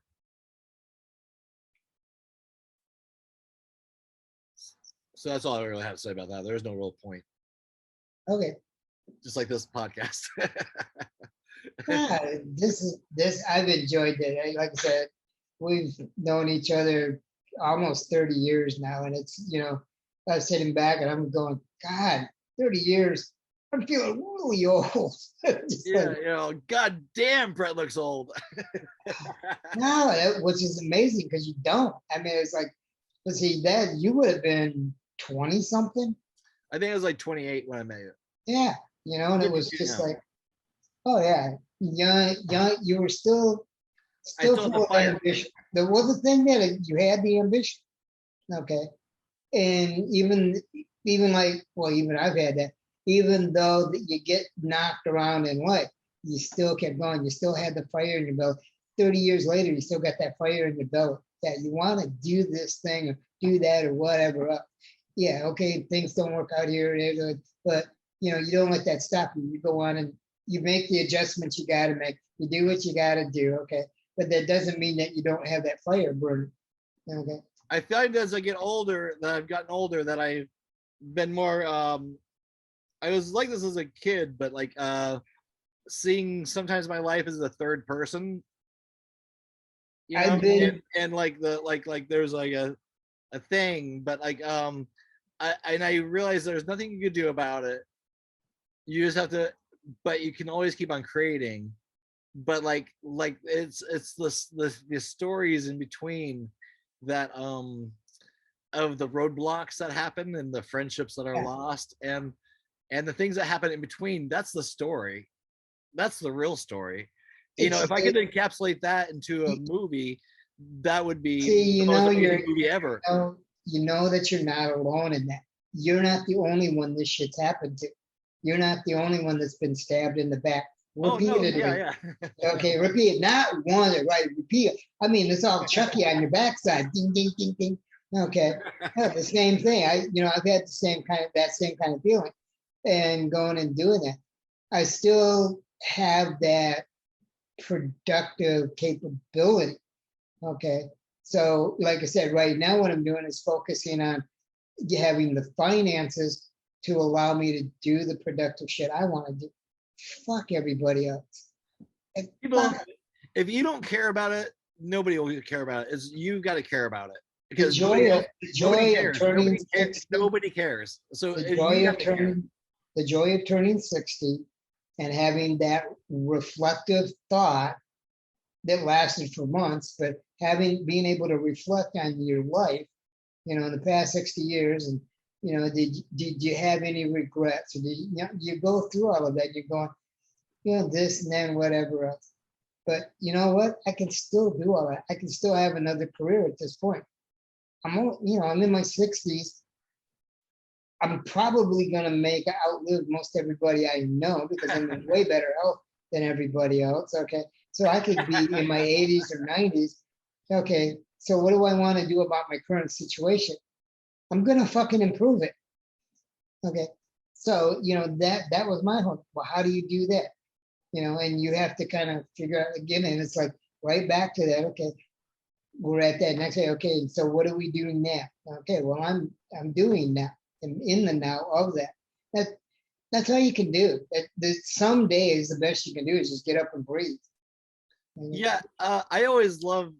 I forget the first time I ever saw it was Bruce Lee, that black and white interview that he was giving, and he said, "Be like water." Yeah. You know, and you know, be able to roll with it, because there's some people that aren't alive to be able to be here to do what you're doing. They died when they're in their early 20s. I've got to watch a bunch of people die. Yeah. And that were probably even smarter and more funnier or more creative than you were, or I was, or anything. I don't know about smarter. I'll smarter, yeah. I can argue the smarter. Okay, you're right. Yeah. But I get the point. You know, like I said, that there's other people coming. I've seen people that have made it, no talent at all, and they're making it, doing shit I want to do. What the fuck is that about? Okay, it just, like I said, but I don't hang on there. No, I don't either. That's why it's these stories of. It's actually the project almost is like the froth on the stew, or the thing when the froth of the milk. Well, it's the process. And like, yeah, and the other stuff, the stuff that's boiling, is your actual life. So how you're able to transmute it into a physical or form that others can see or participate in, the more that's like a byproduct of the actual. If you can enjoy, look around, and go and not take it so seriously, and like go, oh, I see the patterns here. It's all good. Let it play out. It's reality. It's like walking through a VR, right? Like it's like, okay, it's okay. It's because you're still alive. And I think as long as you are, and that keeps you in that now moment as well. But life is full of surprises. Life is constantly fucking doing shit. That's hilarious. Let me leave you with this. What I used to do, and this is back when I first met you, and this is something I would do on a daily basis. And my daughter's 3 years old. I'm a single parent. My life, because after my wife died, the greatest blessing in my life was having a 3-year-old daughter to take care of. Didn't matter what was going on with me. Didn't matter about the jobs I wasn't getting, or the crappy auditions I was going to, or this or that or anything. My daughter needed to be fed. She needed to be clothed. She needed shelter. I needed to be the man, be the father, to be there for my kid, to take care of her and make sure she was taken care of. It didn't matter. I was sick. Didn't matter what I felt like. If I was having a bad day, too fucking bad. Okay, you got a kid to take care of. That was my saving grace. At the end of each day, I'd put her down about 7:50 every night. 8 o'clock, I could sit down and watch whatever program I wanted to watch. Or I started gaming back in that during that time frame. And I was smoking cigars. I've been sober a few years. I've been smoking cigars.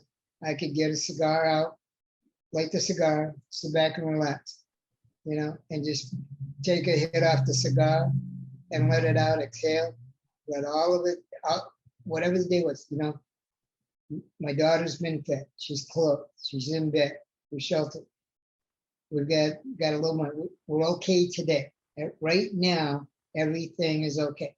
This moment, as I'm sitting here right now, and even right now, as I'm sitting here in front of you, everything is okay. There's nothing really that wrong. Things could be better, but things could be worse.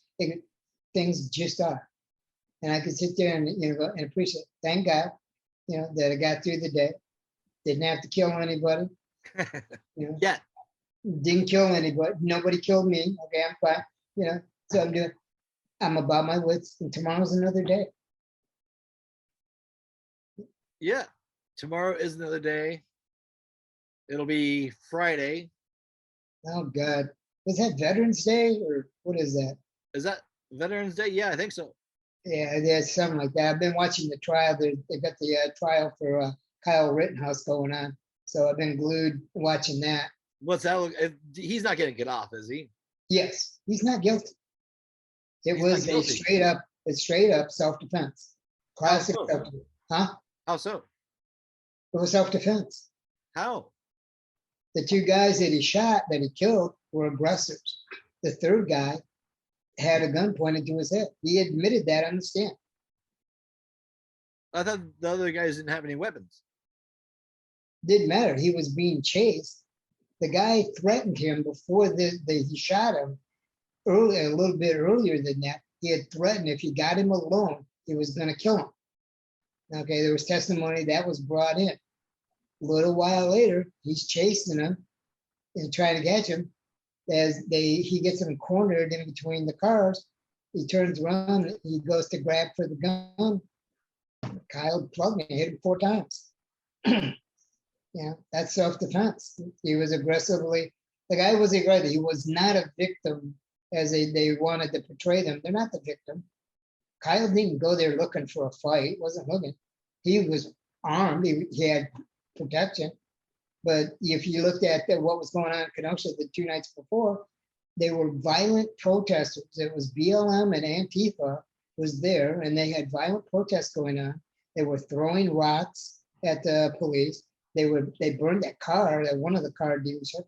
They burned up 137 cars in that lot, or in the 3 lots that this company had. So they were there to provide protection for the property. Okay. There was gunfire going off the whole time. There was testimony to that. Okay. And then the guy that did have a gun, that got his bicep blown off, okay, had his arms up, had the gun in his hand, and then he advanced on him and dropped his arm, and you could see in one of the pictures they had where he got shot, you could see the bicep exploding, and the guy had the gun pointed right at Kyle's head. Self-defense. Okay, I don't know all the facts. I don't know. It sounds like how old is this kid? He was 17 when this happened. Okay. And he had an MR7 or rifle. He had an AR-15. Okay, that sounds like a lot of firepower for a 17-year-old kid to have. Doesn't matter. He could legally possess the gun. There was controversy about that, but there was he was able to legally possess the gun. He couldn't in Illinois, where he was residing at the time, but that was just up the street in Illinois where he was living. But he worked in Kenosha. He had business there. He had his mother lived there. Okay, so okay, there's no reason for him not to be in the community. So okay. Again, it's people can look at what I've been doing is watching the trial. So I'm hearing the testimony being brought in, and it's just funny because the prosecutor's just losing it. Every one of the witnesses that he's brought in, the defense has turned around and used it against him. Okay. Now, sounds like let's end on a happy note. I know Carl and Ray were,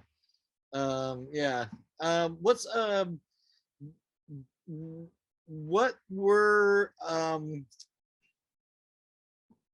when growing up as a child, a baby Brian Kline. Oh God, no. Do you remember what it was like back when you're like 5 or 7 years old? Oh, absolutely.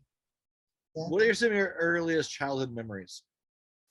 Well, I don't know if you knew that, but I grew up in a foster home. Oh wow! Maybe now you say it, I might vaguely remember. Probably vaguely, because back when we met, so on, I didn't have all the details of this. It was later on when I moved to Hawaii that I was able to get in contact with my birth mother, and then she came to Hawaii and for a visit for a while, and then she filled me in on the background as to why she gave me up for adoption and so on. And why'd she do that?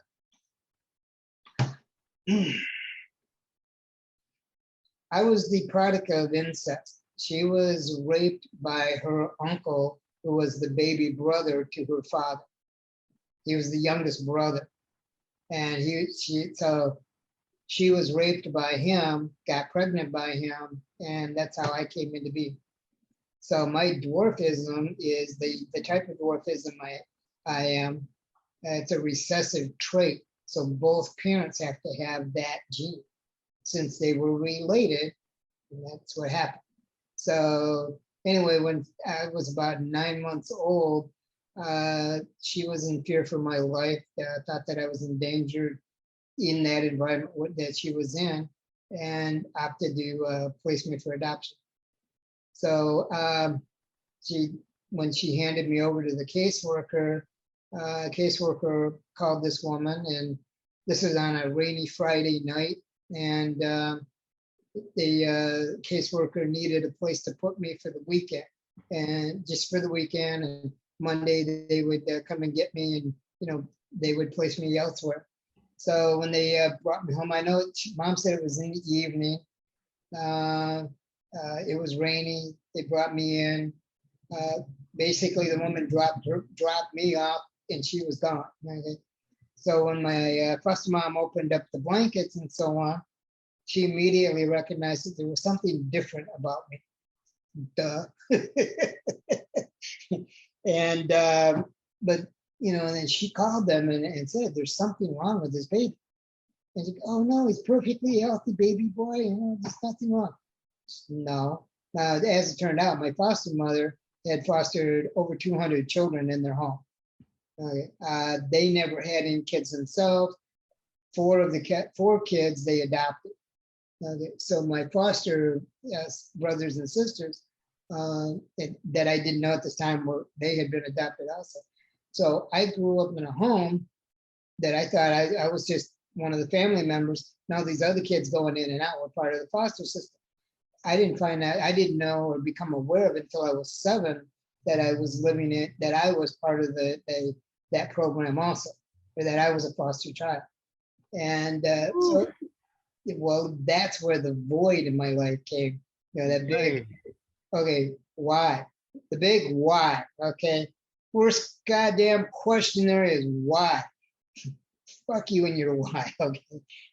But it was always, I had a lifetime of that. But I didn't find my mom. What was I about? Do you remember how you like? Because that's a lot to take in as a 7-year-old child. What was there?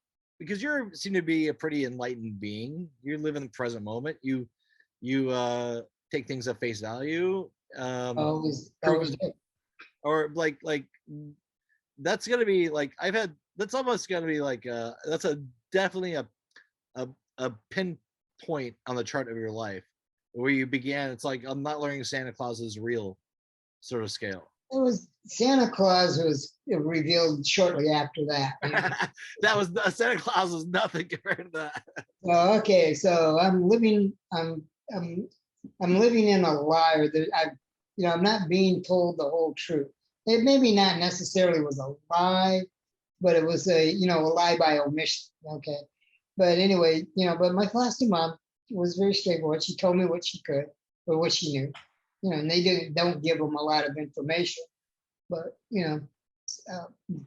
but I didn't know why. I never knew why why did my mom not want me? Why did my parents, not want me? Why did they give me up? What's wrong with me? Well, yeah, look at that hung for many years. That was a long cycle. But I was around, like my foster mom. She understood very early on. Like when I was 3 years old, she started my education. Okay, so by the time I hit kindergarten, I could read and write, do basic math. I could write my name. I could write my address. I knew my phone number. So there's a lot of kindergartners showing up to class that day, were oblivious. Okay, I'm seeing millennials now that they're oblivious. Okay, and they're supposed to be adults, but you see there's. I love the comedian that always talks about you can't fix stupid. Okay, but my mom understood that the only way out for me was education. I was never going to be able to go do manual labor. That's not in the cards. Okay. But I've had manual labor jobs, sucked at them, but had them. Okay. But she knew that the only way out for me was education. The other thing she did for me was when it was revealed when she discovered that I was different and took me to the doctors and figured out, she fought the system and she got them to agree to let me stay in that home until I was placed. Well, I lived in that same foster home for 10 years before I was adopted. They didn't do it then and they don't do it now. You don't stay in the same home for more than maybe 6 months at a time. They move you around. Okay, there's attachment. So they get in there. So I stayed in the same home for 10 years. And then I was adopted. The whole series of that, a few months after the adoption and everything, it was about a year and a half later, almost 2 years later, my adopted mother died. So I was now 12 years old. Okay. My adopted father, who was a former Marine, not a highly educated man, but, he was a single parent working a blue collar job. He worked for the auto industry, the factory. He went to work every day, paid the bills, he took care of me.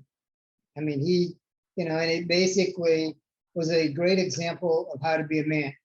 You show up and you do what you got to do. You don't have to like it. Doesn't fucking matter. Go do what you got to do. Okay. You can when you're done working that day, you can go like whatever you want. Okay. But, do your job. Okay.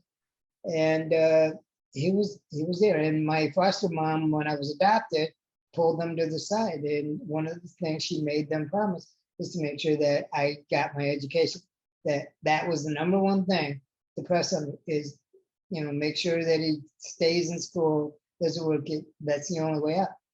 And that's been the saving grace for me, being as educated, going through colleges and doing the different things. But I always had a leg up. When I was in high school and that, I did all college prep classes. I never took a regular class ever. Okay. So it was too easy. Way easy. Okay. So I did college prep. You know? I mean, my first stumbling block in education was when I got out. I decided I wanted to be like Jacques Cousteau. I wanted to be a marine biologist. So I go to the local community college. I sign up. I'm in my first semester. Well, to become a marine biologist, there's a lot of shit you got to do that ain't fun. There's all this lab work, and I got to fucking man, I'm out of here. I got through the first semester. And that was basically it. So, but then I went on. I got a education in accounting. So I had a background in accounting, which got me into the phone company. Okay, because of what is that? Equal opportunity employment kind of thing. They had the standards there, Yeah. So like certain jobs were like it was heavy. I became a telephone operator. I didn't get into accounting, but because of getting the education and I met their equal opportunity numbers or quota, they could put a man, in a job that was predominantly female. And I didn't mind it. Actually, I was pretty good at it. So now I'm operating tech, okay? And then while I was there, I got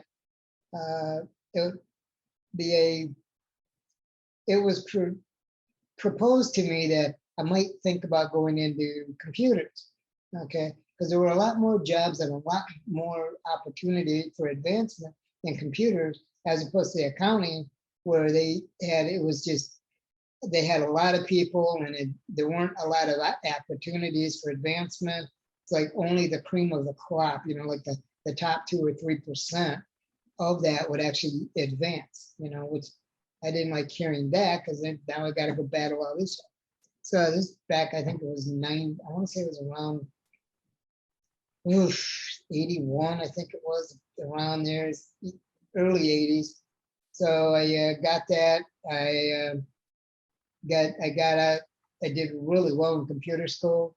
I got out of that. I got promoted from the job that I was in. I got promoted into management, went right from a base job to an entry-level management job in computers. Did that for a couple of years. Took my first wife to Hawaii. We got married in Hawaii. We stopped in California on the way back and decided we wanted to move to California. We wanted that California dream. Yeah. So we went back, packed up our shit. A few months later, we moved to California. What is the California dream? Basically, if you listen, one of the songs I always loved was by the Mamas and Papas. It was California Dreaming. Okay. And it was just the sun, the surf, LA, the city, the opportunities. There were so many opportunities there that weren't anywhere else. And that was true. When I moved there, it was like that. It was still like that. There was a lot of opportunities. We got a pretty good slice of it, I think. Yeah. I mean, I had that spot on that walkway street for like 10 years. Yeah. And I remember that. There's some rumor I caught. Somebody told me at a party or something. They thought that was somebody like a silver spoon baby. I just because how could I afford to live there? At that place. And that was like nothing could be further from the truth. But at the time, I think I paid I think the most that rent got for that place was $13.50. Yeah, and that was high. And I subletted rooms out of it, and still painted. I worked my ass off, but I was sort of Airbnb before Airbnb. If I had known that I could commercialize it, I'd be like we'd all be having a different conversation right now. But yeah, be the king of Venice. But I felt like I was the king of Venice for a while there. That was but no, and you were there when I was there, and I loved hanging out there. I love Santa Monica. I loved Venice Beach. I loved all of that. And like I said, it got ruined, But it was the funny thing was like all the homeless and everything. When you and I were hanging out down there, that was going on down there. It wasn't as bad. No, I saw homeless more than I saw my own reflection. Yes. It was like, because I was on it, you know, I was selling my artwork on the boardwalk, and I saw them, like, I've seen some crazy shit, like people beating up homeless, skateboard punks and stuff like that. But like I used to walk around with my no feet and no shoes on my feet. When I knew I'd lived there too long is when I could feel myself going through the cracks of the sidewalk. I was like, oh, I'm now completely glued into this space, and I don't know how to go about doing anything. Yeah, and see, I didn't have a car for like 10 years. I just rode my skateboard around. That's why I like the bus. That's how we met, because I was riding the bus. You were on rollerblades. You know, and that was the whole thing, you know, because I wasn't rich either. I didn't have a lot of money. I wasn't making a lot of money. I was making some good money, but it wasn't consistent, not where I could afford to have a car and pay the insurance and do all of that. I've had a lot of years where it's been like that, but you know, and I've gotten by just fine without a car. Well, the bottom dropped out like in I think it was when did the bottom? I think it was 2008, September 1st, 2008. The bottom dropped out of the housing market. Yeah, like literally felt it on because the summer was gone, and all of a sudden the market just dropped. I remember because it imploded. I mean, it was like, what the fuck just happened? It was like we saw. It was like literally like an atom bomb went off. Was that an earthquake? Was that an earthquake or no? Wait, the bottom's okay. Now that's what it was, and it cut a lot of people. Just totally fucked them up. And you can't chase that dragon though, too. You know, like I spent like much money trying to chase that dragon to stay there because I don't know. Then you realize, oh wait, let it go. It just gets down to, you know, the things, it is what it is kind of thing. And it's, you know, well, I went there, I had a decent run. I had good times, I had bad times, you know, I had easy times, I had hard times. You know, life, it was just like life was happening to me. I didn't have to like it. It just, you know, it just was. You know, I survived it, you know. We've gotten out of there. We went to Vegas for a while.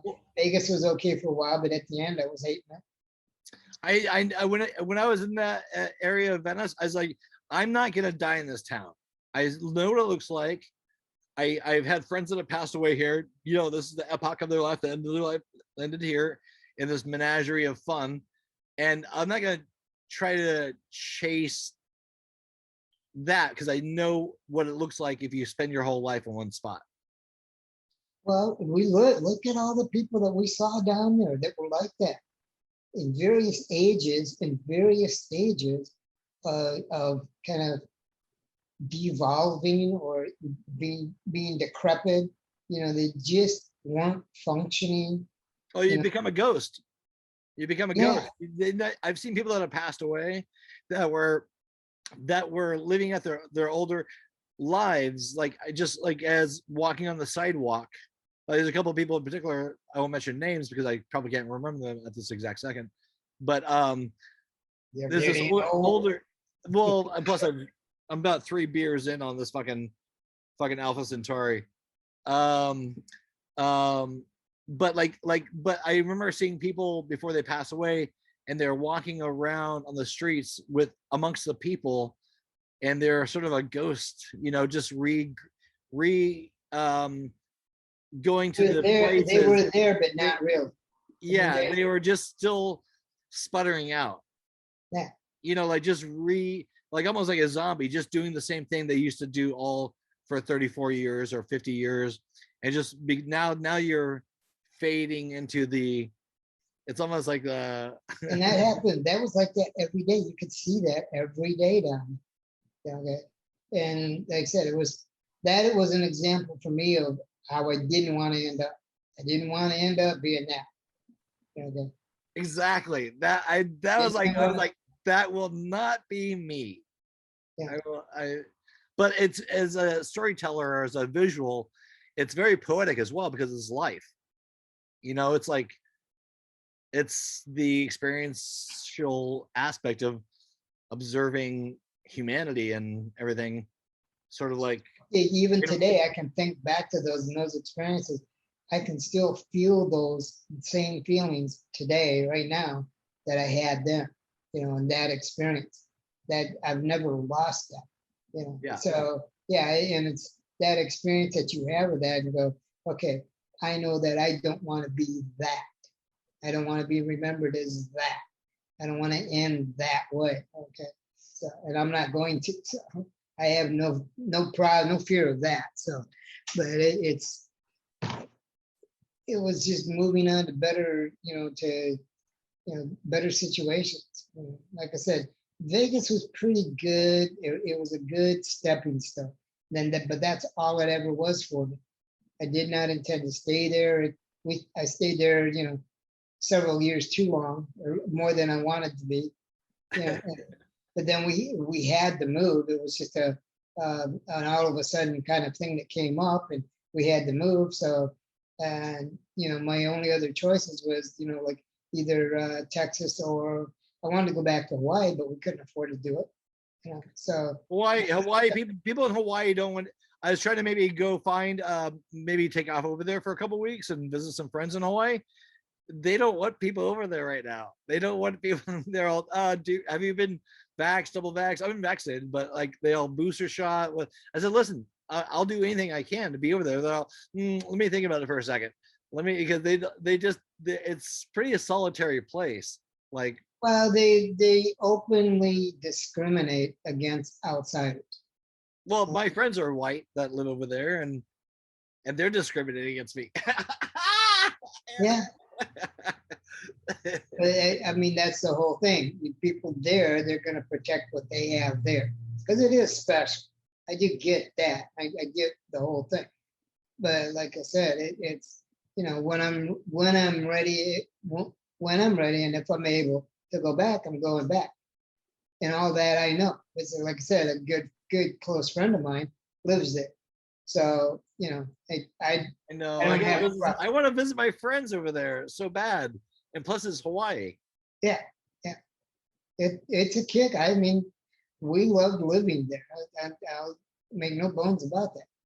Our thing is that I'm looking at, if we're going back, it's either going back to North Shore, Oahu, or going to Big Island. I think I would prefer Big Island, but Would you be on the Hilo side or Kona? North, up by Hawaii. Okay. Hawaii's at the north. That's in the middle. End. Huh? Is that in the middle between? It's up the north, up near the northern point. I'm looking at property up there. It's on the North Shore. It's on the what do they call it? The leeward? Yeah, it's the leeward side. So west side, but north of is it Hilo? Hilo, the wet side. No, it's the other side. This is the dry side. Oh, interesting. That's interesting. There's a large area that I got my eye on that would make a good ranch area. A bunch of acres right there that could be picked up. So yeah, I always love the fact that you could be driving down the road and see all these avocados and just pick up these these small football size avocados. Yeah. And they're the best. Like, I mean, I got fat on avocado. I mean, I ate so much avocado. Yeah, they're around when we lived in Honolulu. In Honolulu. We go out and walk in, and they had the avocado on the tree growing wild with it. You just reach up and pick them. Okay. Yeah. And these things are like this big. They're not small. Oh yeah, they're they're good sized ones. Make a meal for 2 or 3. Yeah, just eat it. Just put some butter, and it's like butter. It's sliced like butter. So why don't we slice this episode and get on with the rest of our lives? And stay in touch. Stay in touch. This was a great conversation. Is there anything am I missing anything? Avocados, the bananas in Kona were amazing as well. You just go over on the side of the road and cut off a banana limb, and you have a rack of bananas. Well, they had the little ones there, but I never was that wild about them. Oh, really? Oh, they're tasty. They're the little tiny ones. They're like. Well, it's like I tell people, like having seafood. Okay, if you love seafood and you have it in Hawaii, it will ruin you forever because it is so good. It's the difference of fresh seafood. Okay, you get it there. It's like it came out of the ocean that morning. Okay, kind of the same thing with the fruit. Like pineapple. I can't have pineapple here. It just, bleh, what is this shit? Get it away from me. Okay, you have it over there, man. It's delicious. So your fresh fruits, vegetables, that stuff. Oh, is Hawaii doing good these days? They're all right. I mean, they were having problems with the COVID and the lockdown, doing all that shit. So they were doing a whole lot of stupid. I mean, they basically, if everybody would do like Florida did, Florida didn't shut down. You have another state where they didn't have, wasn't a whole lot. They had, some cases in that, but it's basically run its line, and and they never closed the businesses down. The ones that were having all the trouble were, I won't get into it, but like I said, we've had some trouble here, and we had an increase in COVID here, but then it dropped off pretty quick. I mean, so it's coming down. I mean, for all intents and purposes, it's like the flu and the way the numbers work and stuff on it. So, people die every year from the flu. Okay, this is going to be just another one of those viruses that you get, and so it's going to take out a few people every year. Yeah, that sounds kind of crazy. It's been a wild life so far. Welcome to my planet.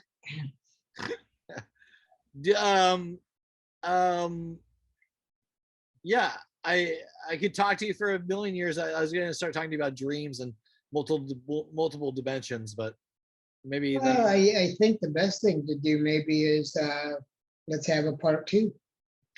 All right, we'll do that. Okay, so thank you. This has been a fun episode 69 of Brett's with Friends with Mr. Brian Kline. Do you want to promote any like your Instagram or your website at all? No, I'm right now I'm kind of being mute about any of that stuff. So until I get a little more comfortable with what exactly I'm going to do, I'm just not sure. So I'll leave that alone for now. Okay. If there's somebody reaches out to you, you can reach out to me, kind of thing. So yeah. We'll leave it at that. Perfect. Well, right. Till we meet again, till we see each other on set filming Return to Sender. I'll see you soon. All right. Take care. All right, you too, man. Thanks a lot. Bye. Woohoo! That's it. I'm full of frame now. It's the end of the episode. Thanks for watching. BrettWoods.com. Acts more like a portfolio than anything. You can find me on Instagram, BrettWoods22. More coming soon. Ciao. Brett's with Friends. Brett's with Friends. І ворогів умів прощати, похрещений батько мій. Powiedział?